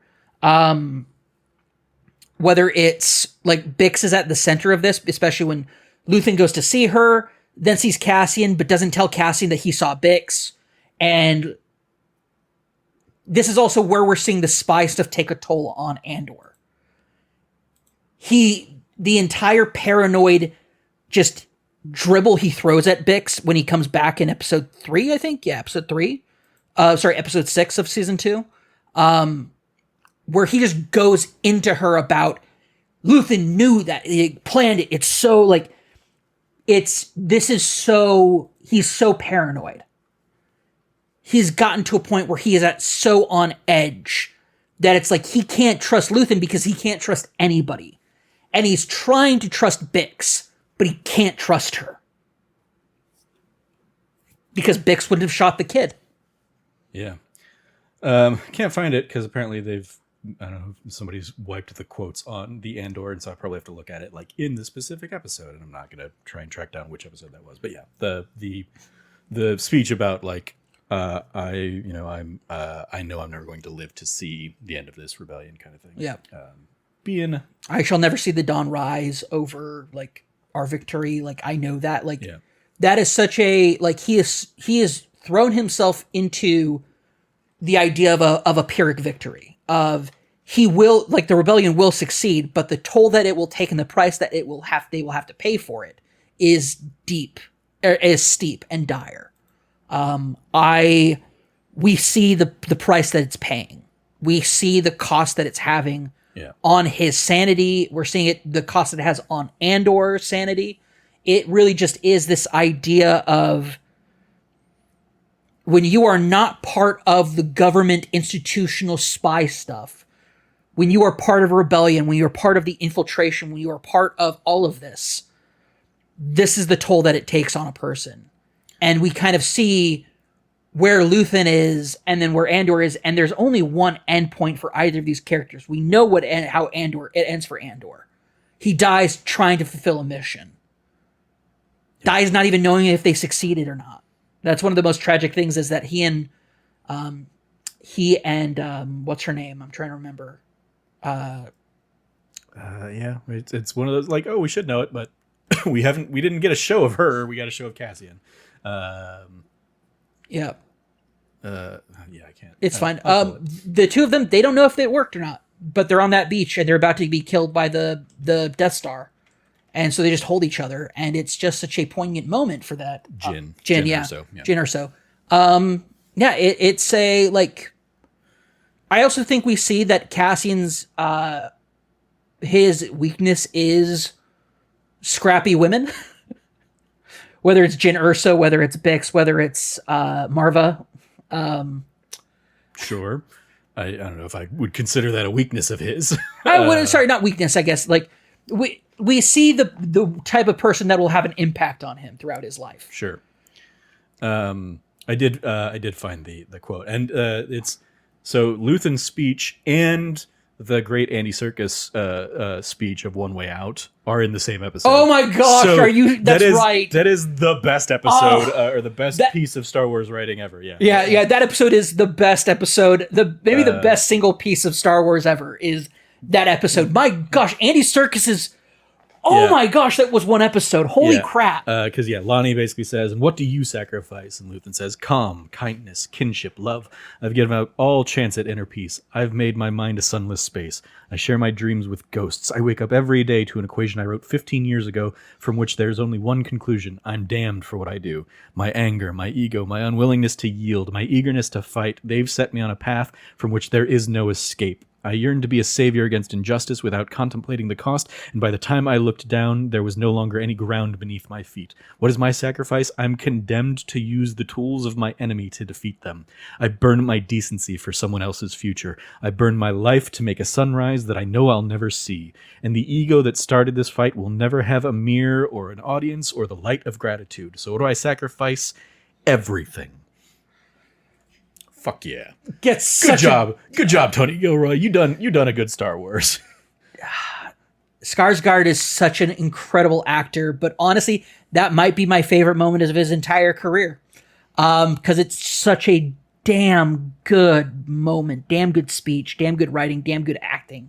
The music in that scene is palpable and just so damn good too. Like everything about that, the reaction on the ISB agent's face, or ISB commander's face, when he's hearing this, and it's seeing like, yeah, I'm being blackmailed into this, but I'm part of it now. Like there's no like, yeah. And if I'm like, oh well, this guy's sitting posh in it, it's like, nope. And I do like, in this part we get payoff of that, of like Lonnie is still doing the job. We see him kind of make that same journey down into the depths of Coruscant. It's not, oh well, my daughter, you're threatening my daughter. No. It's, He's in for. I have intel. Yep. Learned just today that you needed to know ASAP. It's been 3 months because I haven't had anything until now. Yeah. And it's like, oh, your ISB. He goes, you want what I have today. Yeah, Daedra's not on you anymore. She's been assigned to Gorman. And then that being like what's the play on Gorman? Yep. Why is Gorman the thing? It's so like that triggering, oh, hey, Cassian, go check out what's going on Gorman. I want to know what's going on there. We have the Gorman front that's there. See if they're worth picking up, but also see what else you can pick up while you're there. And sure enough, they are putting an Imperial Armory base on Gorman for some reason, and we don't know why. Yeah. Talking with them, with the front, no idea. Nobody has any clue. So, is the front worth fighting with? Cassian doesn't think so. But Luthen says, hey, we'll throw him a bone, sends 2 of his other agents. And I love Luthen's argument of like, I know they're going to lose. It's not about them winning or lose. It's about them losing because it spurs the wealth losing. And if they'll attack Gorman, why don't you think they won't come for you? It's the propaganda. It's what he says in his speech, Talani. It's what he says there. It's on display here. Yeah. And Cassian's not at that point yet. Cassian's not there, but I think Cassian is also right of like, they're not going to be good fighters. And like, well, I guess it is, Luthen is looking at it from a macro level and Cassian's not the macro strategist. Nope, he's a micro guy. Cassian is the soldier. And he gives still a soldier is the commander here. He gives a soldier's assessment and says they are not ready. He goes, Luthen's like, they're eager. And he goes, and Cassian's like, too eager. Yeah. Like, and we see what happens when they're too eager. Yeah. Oh my gosh! And the whole thing that we get the tease of like this dovetailing into the Cyril and Daedra stuff of like Cyril being so excited to be there and be part of this plot that Daedra by the way, is shout out to them there. figuring out a way for them to like not cross paths. Sure. He's coming back for a scheduled visit to catch catch ISB up on everything that was going on and how they're ready for it. Yeah. But it's that timing. The timing's perfect. He's flying out just before he comes flying in. We get that incredible scene where he asks about, Diego Luna's so fucking good as an actor. So fucking good. I loved his designer character. Sure. So Varian Sky. He's listening to all of it and he goes, another piece of trivia that I wanted to shout out. The voice, the robotic voice that's giving him like the details and stuff, Sam Witwer. It's a Sam Witwer cameo. Fun. Oh my gosh, good for him. Yep. Man, yeah, no, that's so sorry, but also for how high pitched that was. I wasn't expecting it to come out that high pitched. I was just so surprised. I love Sam Witwer. Yeah. Getting to that's awesome, but also Diego Luna is just like the when he's like, I'm Varian Sky. I'm here as a designer. Tell me what happened. Like, is it true? Like with the massacre? I'm sorry, I shouldn't say. I'm just a tourist. Like that gets told. He goes, even as this persona, he's seeding seeds of rebellion. He's like all these things that he's like even though he's not even really trying to, quote unquote, he is so into the rebellion mission that he sees a potential guy who has influence at a hotel. There's a tinderbox. I don't think he has influence. He's a busboy. Sorry. He works at the hotel. It's a play that could be made later on, possibly further down the line. Yeah. It's that sort of this setting can be up. an asset. Yes. I can be sympathetic to him. So if I ever have to like bring him into the cause, I heard his story. I can speak to him on that level. But also, here's somebody who interacts with people on a regular who do not care about what happened. Yeah. And now he gets a sense of like, oh, this kid who was there, who almost died, but his dad did die. He gets to tell this story that has clearly been bottling up in him. Yeah. Brilliant moment there. But then when he's in the cafe and the guild just immediately reads the riot act on the... Oh my gosh, yes, it's so good to see you. Come sit down. And just immediately, everybody leaves. Everybody leaves and he goes, You're lucky I'm who you think I am. You're looking at who I think I am. The two men you have following me, tell them to stop. It's only drawing attention. Yeah, they're only drawing attention. Like, yeah, you're too eager. You're too like you need to be better at this. Basically, is what he's telling them. Yeah, and then immediately goes, "Oh, it's good. It was so much a pleasure to see you." Yeah. Just like immediately folds back into it. Gosh, yes, so good, so good. Just I mean, yeah, a lot of the stuff on Gorman was just great. I love the stuff with Cyril earlier of. Dude, when it's a year later. I love that the delicacy is like candy sold out of a toy spider. It's like, okay, that's definitely a thing. What I love about it though, especially though, is that it starts up and he's like, I'm being watched. And it's like, well, he's on Gorman now. Like, what happened? Did they break up? Oh no, I immediately was like, she planted him there. That's what I figured had happened. But then he does the whole string thing. And I'm like, well, somebody's watching him. He's trying to see if they're going to break into his apartment.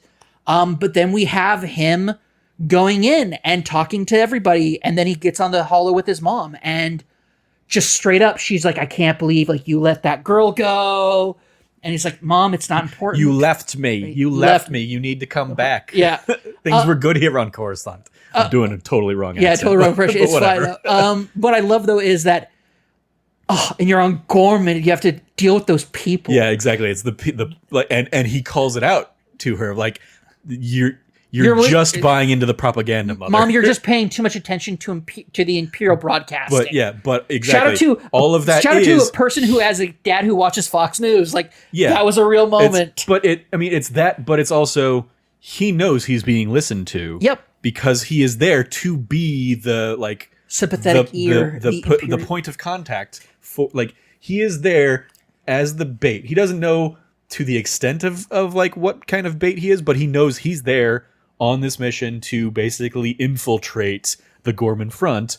And so like he's playing up that he's a dissatisfied bureaucrat. And he's saying all of the things that will make the people be like, this is our guy. This is the guy we can turn. Here's the thing. If we hadn't known Cyril for the entire first season and the first, like, even in the first part of this season, you could have believed it. It's very much playing into the, it's going to be really fascinating to see how things have gone so badly for Cyril in this year. But it's like, no, he's playing his part. He's also, it's a promotion. I'm the head of this office. Like, he moved from being a department head to being a regional head. Like, he is quote unquote getting a promotion, but it's on Gorman.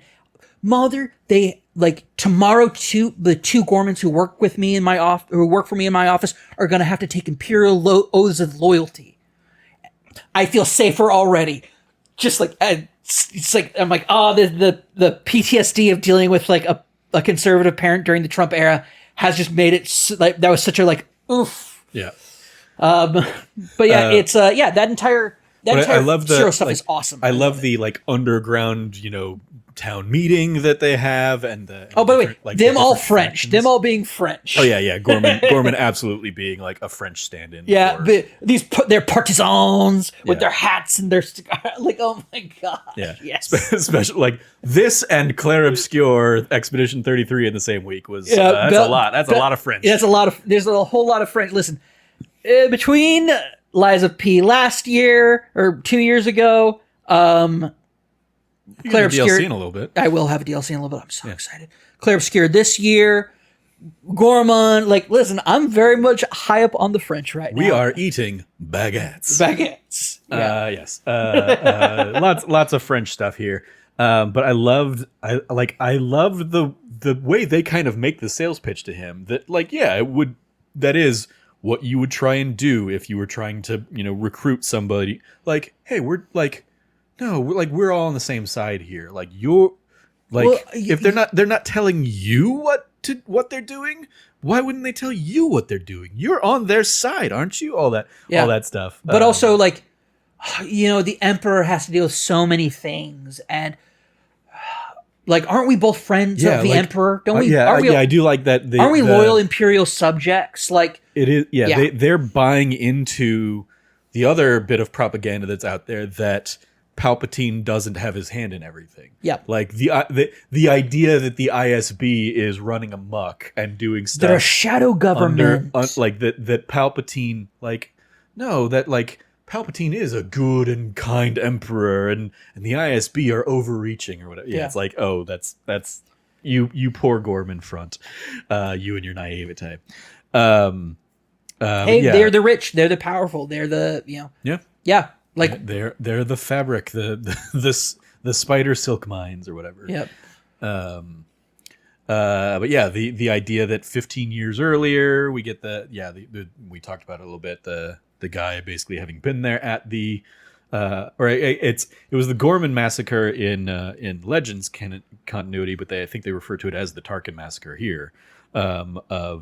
He landed and killed a lot of people that day, and the Empire insisted that a shadow would never, that there would never be an Imperial shadow over our monument, kind of thing. And obviously, nope, that's definitely coming. Oh my gosh, I wonder. No way. The fascist government lied to the people. What? Yeah. I also like the idea of, like, is it safe to talk here? Oh, we sweep for bugs every day. Doesn't that draw suspicion?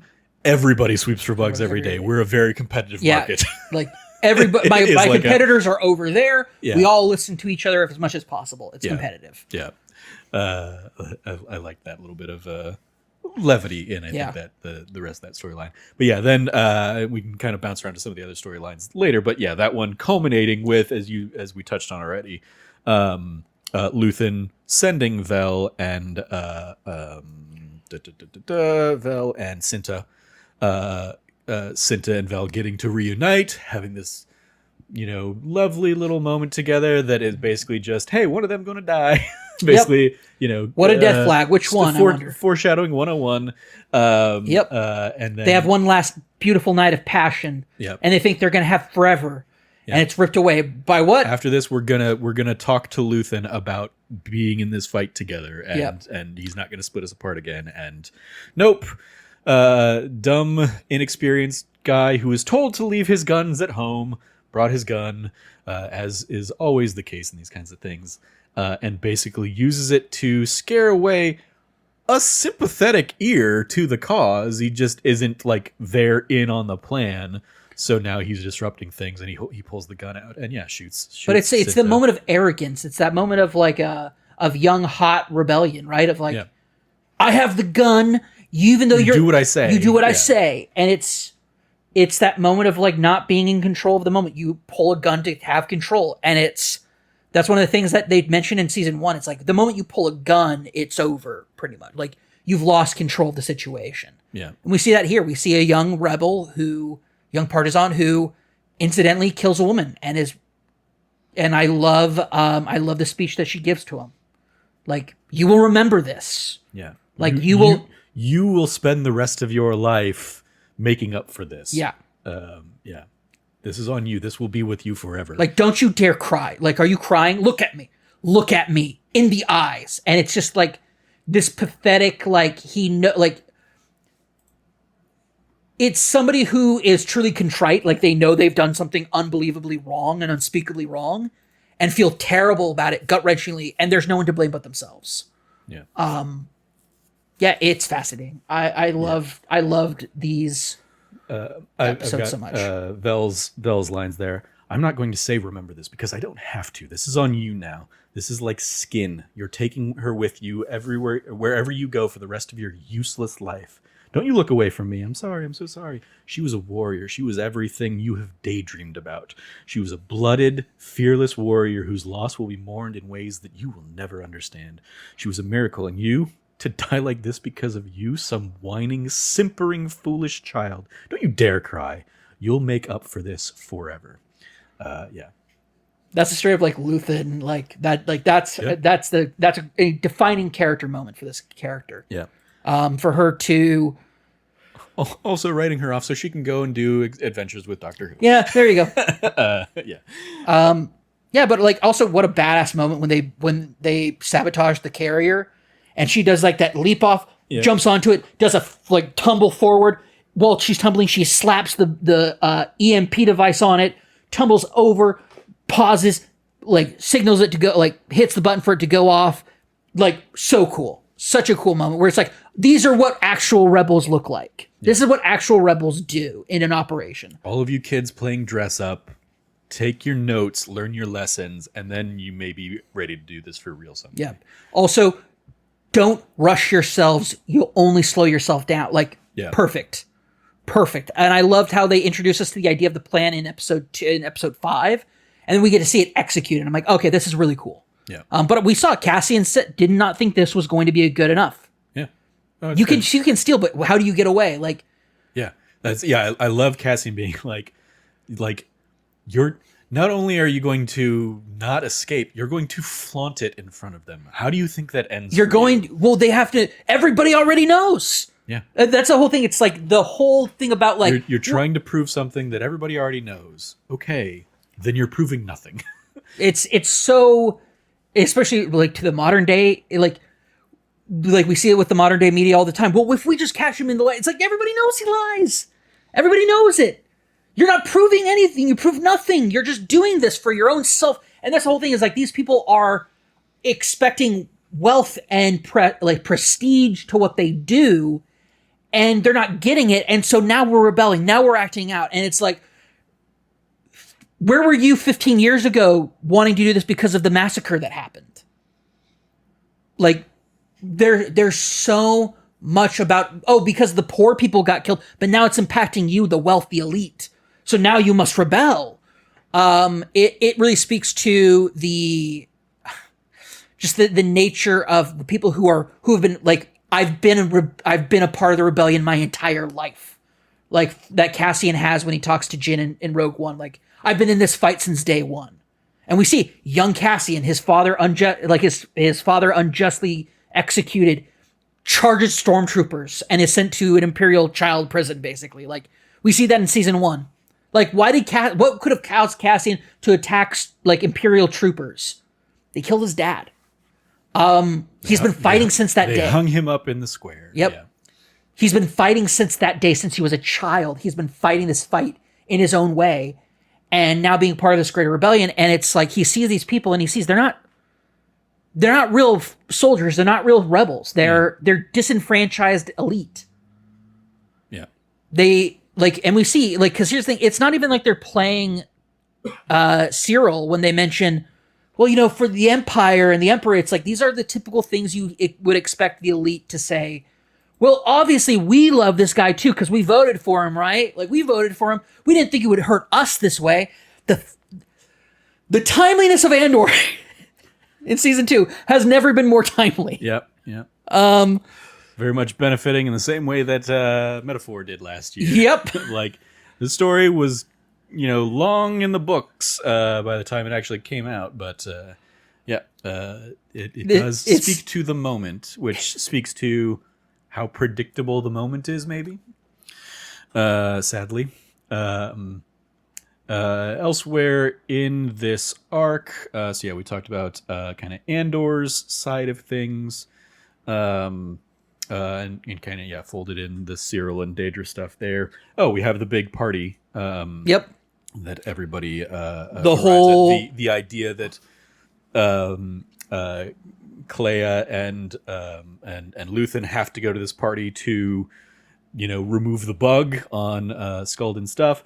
We get that great scene of like Luthen pissed because he hasn't gotten anything actionable from Sculdun, and then Clea's like, no, you got this and you got this, and he's like, breadcrumbs compared to the risk or whatever. You talked me into it, and it's like, I love that she kind of pushes back, and she's like, no, like, I can't talk you into anything you don't want to do. Yep, 100% not. This is the thing we see. He's so spread so thin, and he's so stressed out, and he's so empty as a person that he's lashing out when things aren't going the way that he needs them to go. Because like, I think we're seeing I don't know if Luthen survives the next 3 episodes. I think he's just stretched so thin, and the fractures and cracks are just throughout his entire existence in his being. Something has to give, I think, in these next 3 episodes. And I think we see that in the culmination of Bix's storyline in episode 6 here. Yeah, we also have I want to call it. I loved the confrontation that's all I love the different planes of action that we have in the art room. Yes, of the gallery. Mon Mothma confronting Krennic very openly and very very. Oh, it's so how neither of us are like the idea that he has already been in front of her many a time, basically asked to testify in Senate proceedings and stuff. And like for that. her to be like, what a shame that it's outside of the witness box. Like, damn. Like, basically, we already know Krennic is a piece of shit, but now we know that he's been hauled in front of the Senate. But once again, we're seeing the Senate is toothless at this point. Yeah, very much so. Yeah, because she kind of makes the rounds and she's trying to get support. Yeah, for the Gormans. She's trying to be like, we got to stop this. Like, if it happens to, she points out, if it happens to the Gormans, it can happen to any of us. And she doesn't have the votes. Yeah. She has no votes. She's like, it's so. Which is what that's like that sequence was teeing up. I'm like, okay, we're gonna get her finding an alliance with Bale at some point, because that is the other element here where, because everything's so fractured, I wouldn't be surprised if they don't know they're both, rebel associates at this point. At this point, I don't know if that's the route they're going for. It might be. Like part of it is I don't know rebels intimately enough to know when their alliance really forms. At this point in the timeline, I don't think they would have. But an important thing to note is that they are two of the senators that signed the. There was 16 senators who. It was a big deal that basically they signed a demand that the emperor relinquish his imperial powers. It was something that put targets on all of their backs, but it also made them realize that, oh, hey, we kind of have an alliance going on here. Pre-Disney era, that was kind of considered a founding moment. And then later in the Force Unleashed games, we see that kind of culminate into the actual beginning of the Rebel Alliance. That no longer being canon, that's subjected to legends. A shame since Starkiller is such a good character. A little OP. Yeah. Yeah. In the game, in the novel, he's a lot less of that OP-ness, but not by much. In the novel based on the game? Yeah. The novel based on the game rocks. It's good. You get to see his internal monologue when he's moving the Star Destroyer. Good. I was going to say, he force pulls a Star Destroyer. So, little OP. He was already descending. He was more guiding it. Sure. But yeah, no, that's such a good scene in the book and in the game. I love that. Given the kind of person Filoni is, I would not be surprised if we see Starkiller make his way back into. He's teased it. He's teased that he's been looking for a way to bring him back in. Yeah. Because he's maybe he's a lot of things have Filoni's gone on record being I have the idea of it. He says it's the same problem that he has with Darth Revan. Where originally he was going to have Revan come in as a holocron that when Ezra finds the Sith holocron, Revan was going to be the voice on it. Revan was going to be that, but it got scrapped in production. So there's dialogue written for it and everything for it, you can find online. Yeah. It's that same sort of thing. He's been wanting to put him in there, but he doesn't know how to make him fit really, because it can't be the same Starkiller story. Yeah, but you got Maul getting his own story, so maybe they'll do hey, it's also a backdoor pilot, and we're going to have Sam Witwer play 2 roles in that Listen, show. I'd fucking die for it, man. Are you kidding me? I'd fucking love it if they let us do that, okay? Yeah. It'd be sick as hell. Yeah. Yes. Anyway, but yeah, I love the sequence where you have that debate happening between Mothma and Krennic on one side of the room, and then across on the other side of the room you have Kleya basically using Lonnie as a human shield to mask what she's doing. I love the conversation they have. She's telling him, these and throws in that pay attention, we might be tested later, which then comes back around when Lonnie helps sell the story of it's a book, in a society where everybody was blind, or being blind was seen as a blessing. Yeah, there you go. Yeah. Yeah, being blind was seen as a blessing. And it basically being this is Space Braille. Yeah. It's a Space Braille book. Yeah. But it's the idea of that whole thing. And then Krennic makes a joke about it. Oh man, we know quite a few blind special people ourselves, don't we? Yeah. Digging at Mothma there. Sure. And then I love as they're leaving, I love the little line between Luthen and Kleya of oh, we should have killed Krennic while we were there. Just this what if history of Krennic dies here instead of at the end of Rogue One. Yep. What does that do for the Death Star? But yeah. And then I'm trying to think we have any other storylines to hit before we get the nice little wrap up with the Cassian and Bix No, I think we're that's it. yeah. So yeah, we cut away from that to this like Bix going commando. Oh, dude, when we see it's like we see Gorst. Gorst make his way. Who had been mentioned earlier of like, yeah. All right, it had come up in the ISB conversations of like, we've brought in too many people, we don't have enough like manpower to process them, so they're going to take what Gorst does and they're going to turn that into like an entire department. Yep, with the Imperial Navy. Yeah, and even then it's like, okay, like, well, apparently we have to now deal with the Navy and bring them in on this, and they've claimed Gorst and they're going to be doing this whole thing with him, and so you two are in charge of it.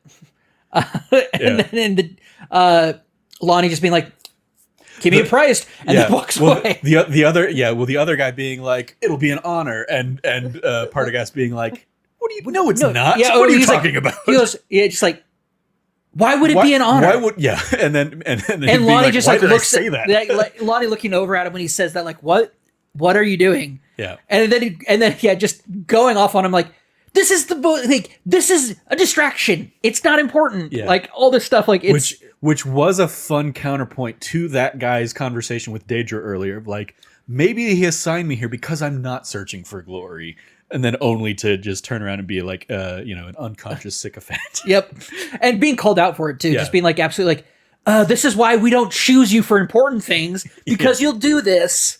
Like, it's how embarrassing. It's such a Mean Girls moment from him. Don't make me regret this. Yeah, just such a Mean Girls moment. I'm just like, I love the ISB are basically just a bunch of mean girls. Like, it's just sure.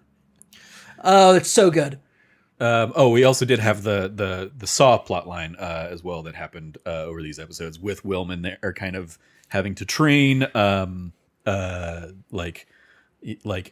Willman knows how to do the fuel thing, but he's not going to be around for the mission or whatever, so he's got to train the guy. And basically, Saul absolutely planting this guy's a traitor, so that he can have Willman, yep, 100%. Like that's a Saul Guerrero move right there. Absolutely. That's a textbook Saul Guerrero move. And then Saw doing the fanaticist thing that he does as his brand of rebellion leader kind of thing, basically being like. You're in this fight for this, not because of Luthen and what Luthen wants. This is where the real stuff happens. Breathe it in, my boy. Breathe it in, and all that stuff. And it's so good when he talks bringing about in the toxic gas. When he's talking about, like, we find out that at some point in Saw's past, after his sister's dies at like in the Andor jungles. Yeah, in the Andor jungles, he gets taken and made a prisoner, and he's forced to mine. And they don't know it at the time, but they are all sucking in this gas, and we see like. It drives people insane. And it's like, man, how did Saw go from being this like precocious guy in Clone Wars to this horrible like terror, like so bad that the rest of the rebellion disenfranchises him? Like, how did he get that way? It's like, oh yeah, getting high on that supply, brother. Exactly. Yeah, he'd been high for many years. Yep. And I love that this sets up the idea that the thing he's sucking on in Rogue One is probably more of this gas. He's got his own personal tank and supply of this gas. Yeah. But I also love we get Two Tubes, I believe, is like his right hand man. Makes a return here and is there, and he's like Two Tubes show them, and Two Tubes finds the listening device on the traitor. The planted, it's so planted, it's so obvious. Yeah, because he knows that Saw is going to kill this kid. So he's like, hey, I'm not. So she's like, we should like let him go. Yeah. And it's like, okay. And he's like, all right, you're too weak. I can't rely on you. So I'm going to make it so I only have this one option. And this kid's going to do it. And this kid will thank me because I killed you instead of him kind of thing. Yeah. And then after so much manipulation across so many areas of this show. Yeah. It's a spy show. Like it's all about that. This is a show about spies and intelligence and the rebellion. Like it's about the rebellion, and it's manipulation. So like this poor kid is just so clearly distraught after I love after everything that happened on the farm planet. Yeah, I mean, this is a year later. He's had some time to grieve and move on. Clearly, I love the scene of him actually like doing the thing. I love that scene. And Saw is just like talking through the whole thing and telling him this story and everything, and it's like clearly the guy needs to focus. And Saw doesn't give a shit. Nope. Saw's just going to tell his story. Oh, everybody's back there because of my blood. Cool. I'm staying right here next to you. Yeah. Breathe it in. And when he brings in his coffee, he's like, oh, you're going to get used to it. Don't worry. And it's like, Saw's such a piece of shit. Yeah. It's like, Jin got abandoned by him. Good for Jin. Yeah. Good for Jin Urso not being with him throughout this entire thing. Indeed, yeah. Good, whatever good was like in his head still kept her from joining him down his like crusade of madness. Like, oh. Yeah. But yeah, then we wrap up with the Gorst and Bix stuff, and Bix getting that like, hell yeah, at least you got this moment. So now you got this moment. So now I'm prepared for her to not make it through to the end of this series, as I think we probably suspect. Earlier I said his soul belongs to Cassian's soul belongs to Rebellion, but his heart belongs to Bix. This next 3 episodes, I think, is where we will see his heart die, and all that's left is his dedication to the Rebellion.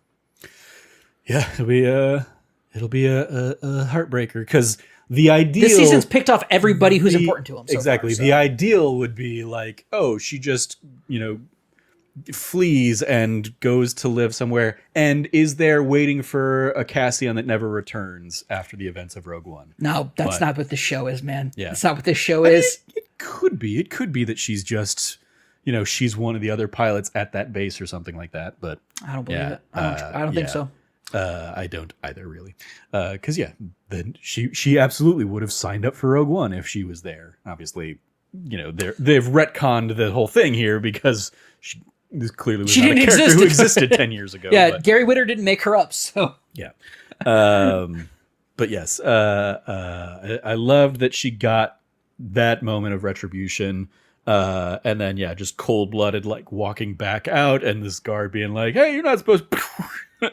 And I'm like, "Oh man, that's gonna totally do that." It's like, nope, because and then she meets Cassian, up with Cassian, and we get this little moment, which it was one of those things. I remembered seeing that explosion from the trailer, and I was like, "Oh, we got to be coming up to that soon." And so as soon as they're like walking out there in the rain together, I'm like, "Oh, here it comes!" Yep, boom.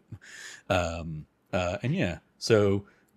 She gets a little bit of personal revenge and fucks up the ISB's kind of torture plans moving forward. So I'm sure there will be repercussions there, or they will make they will make the shift to the like more aggressive droids, and because we eventually got to get a K2SO making his way into the show.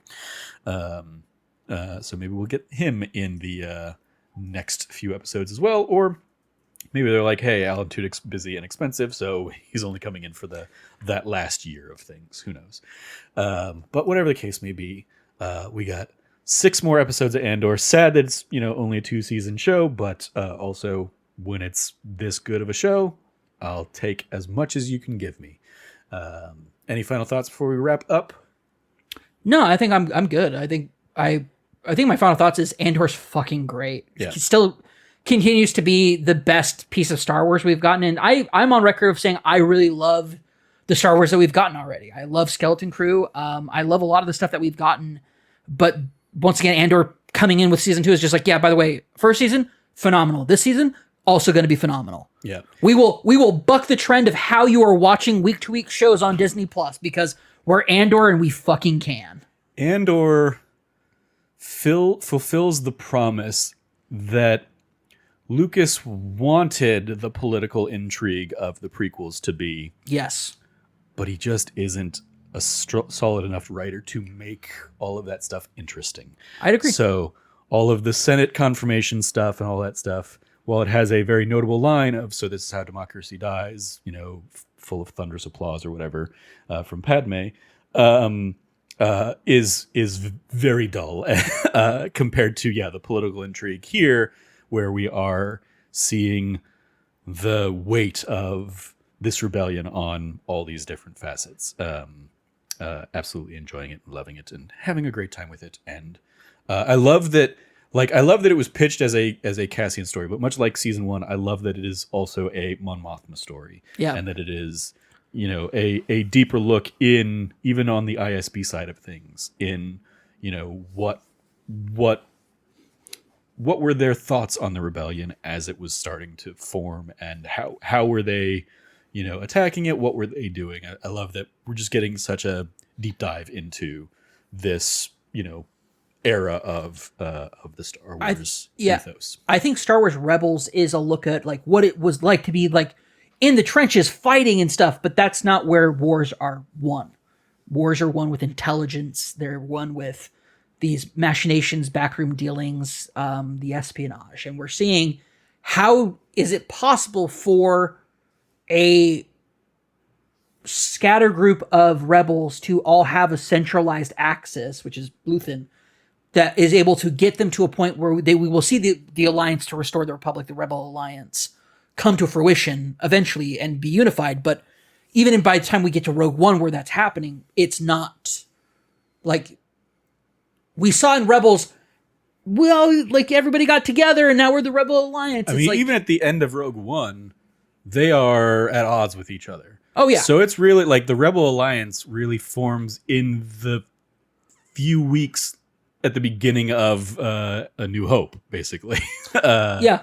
It's like those are, okay, we had this great big moment where we've gotten these plans for this super weapon and we know how to take it down.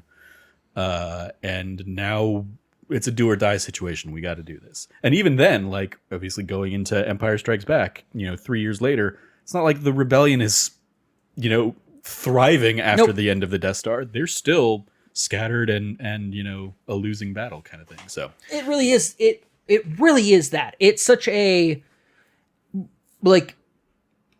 But what I love is that we've never been able to get this side of the Star Wars story before. Nobody in this goddamn show's ever pulled a fucking lightsaber, and I love that. Yeah. I wonder if that'll hold, or if we'll get like it's. I don't think they're going to ever throw a Darth Vader scene in here, but they could. They could. I don't think they will, but they could. Yeah. Anyway, but yeah, those are my final thoughts. This show continues just to be so goddamn phenomenal. Yeah. So time for the report card we grade from A+ to F. Easy A+ for me. Andor is phenomenal. Great stuff. I imagine you're in the same camp there. Yeah, Cam? absolutely. Absolutely. I was gonna like, oh, it's a C. No, it's an A+. It's such a goddamn good show. It continues to be one of the best shows on Disney Plus, not just Star Wars, just in general. It's one of the best TV shows that we've ever had, I think. It's hitting at a moment in time that it's desperately needed. It speaks volumes that this show exists the way that it does. So I can't speak highly enough about it. Yeah. Extra credit, other suggestions if you like this, of course, Rogue One, as well as The Mandalorian, Ahsoka. Because we're on Hulu, Shogun is made its way into the recommendations here.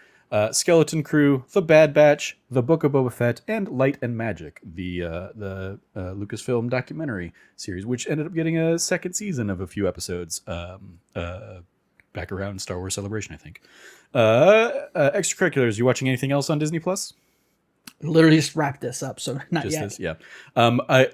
That did remind me. I watched a couple of those Light and Magic episodes. It's like the first one is like the first season was very much kind of going through the history of Lucasfilm, and the first episode of the second season is, all right, George is ready to do the prequels. Like George is seeing the technology from Dragonheart and thinks we're actually like we're there. We're ready to do this. That's the one that gave us that. We have the technology, the CG technology.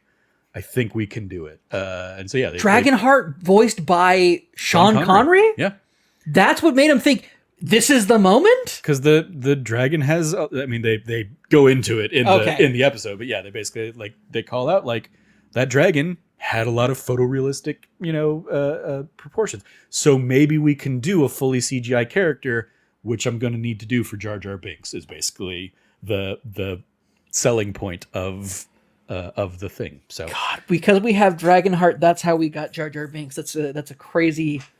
I did not know that until this moment, and honestly, I don't know if I mean, they Yeah. highlight some of the other films of the Sure. time too, but Dragonheart's the big one. I think that gets the like. God, that's Oh, not a I good think we're movie. there. I think we can do this. I like Dragonheart. Oh, I think maybe that- I'm misremembering it. like Dragonheart. I think was a lot of fun. It's That's one where the dragon only has half the heart because he he has gave half it a heart because he gave give it to to the the guy evil who ends up prince, being yeah. the bad guy. Yeah, Yeah. He didn't know he was going to be the bad guy. He was a kid at the time, yeah. Yeah. So yeah, it's. I Who's forget- the knight in that movie?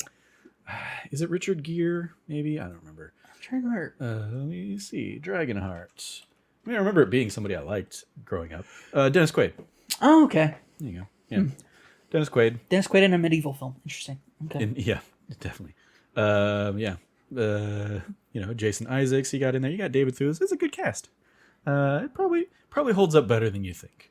Probably. I don't know why. Maybe it's just like there's a point in time where I was like, all the dragon movies that I was obsessed with or loved as a kid must be terrible. Yeah. So- I mean, it's 1996, so it's I'm sure going to look dated by comparison. Sure. But it is also at least from an era where they weren't shopping out CGI to the lowest bidder. So the time they put into those movies, there is an era there, like your Jurassic Park, obviously, that like holds up better than you think, or better than you think it should for the era. But anyway, shout out to Light and Magic season 2 because that was what reminded me of that. Next week's episode, I'm going to throw out there, and this is news to Cameron. We're going to do Across the Spider-Verse, which left Netflix this week and made its way to Disney Plus. I saw that today, and I was like, well, that's what we're doing next week. And then we'll be back, I'm sure, for the Andor season wrap-up in 2 weeks' time.